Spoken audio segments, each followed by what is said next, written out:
My name is Lori Gregory. Welcome to Healthy Living. Today we're going to talk about how to feed your kids healthy on the go. It's back to school time, and with that, a lot of anxiety comes to moms when they aren't sure how to feed their children healthy foods. All of our lives have gotten very busy and very hectic, and one of the most common questions that moms ask me is, how do I make healthy choices for my children but not have to spend all day in the kitchen?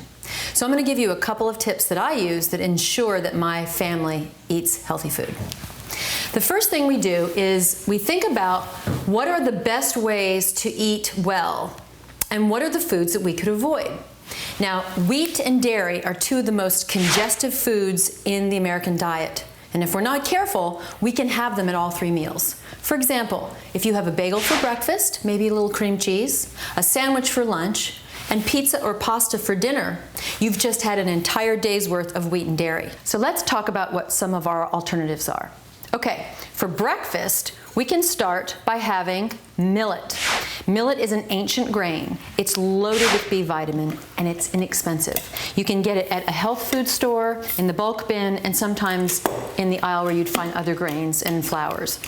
Millet is really easy to cook. You prepare it just like you're cooking rice. You boil it in water, 2 parts water to 1 part millet, and a half a cup will easily feed a family of 3. You cook it until it fluffs up. You mix it with an apple, an orange, and a banana. If you have 3 or 4 in your family, make it 2 apples, 2 oranges, and 2 bananas. That'll give you enough millet and fruit for the whole family with a little extra left over. Now, the great thing about millet is not only is it filling because it gives you that carb feeling, but it's, again, loaded with B vitamin, which means it's really great for the gut. It's healing for the small intestine if you have any kind of irritable bowel conditions, and it's very effective for filling those tummies. Great. So now we've just had a breakfast that has 3 out of the 5 fruits and vegetables that you should have every single day. So before you even get out the door in the morning, you're on the right track.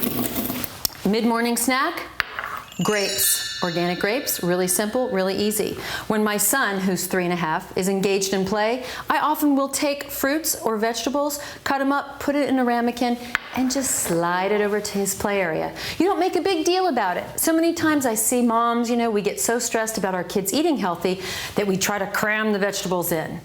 Kids can sense that energy and they'll be turned off by it immediately.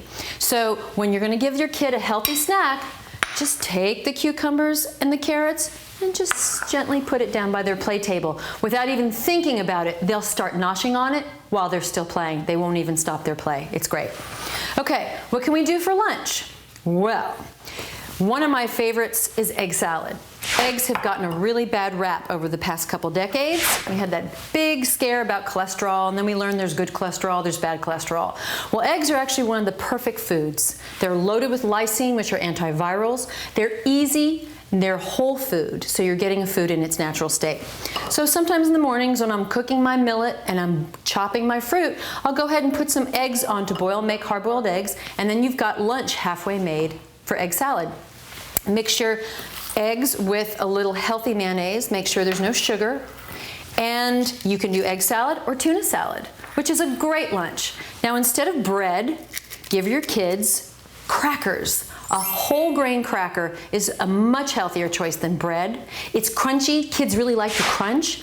And 2 of our favorite crackers that we use in our house are Thin Crisp and Wassa. These are really, really great sources of fiber. And like I said, because the kids like the crunch, they'll eat them sometimes even plain. So now, by the time you get to dinner, you could do a broiled fish. You could do some veggies and rice. But guess what?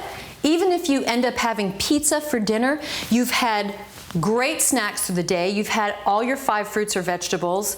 You've eaten healthy for the whole day. So if the kids have to get pizza for dinner, it's not a big deal. You can relax. If you have any questions, contact me at www.lorigregory.com. Thanks so much for joining us. And remember, healthy living starts at home.